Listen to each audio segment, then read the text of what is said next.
may consist of a single or multiple cell.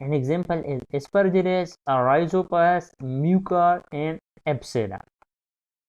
So this is the example of the molds, or it is the example of the fungus which exists as a multiple cell or which exists as a group. So that's all about the general introduction of the fungus.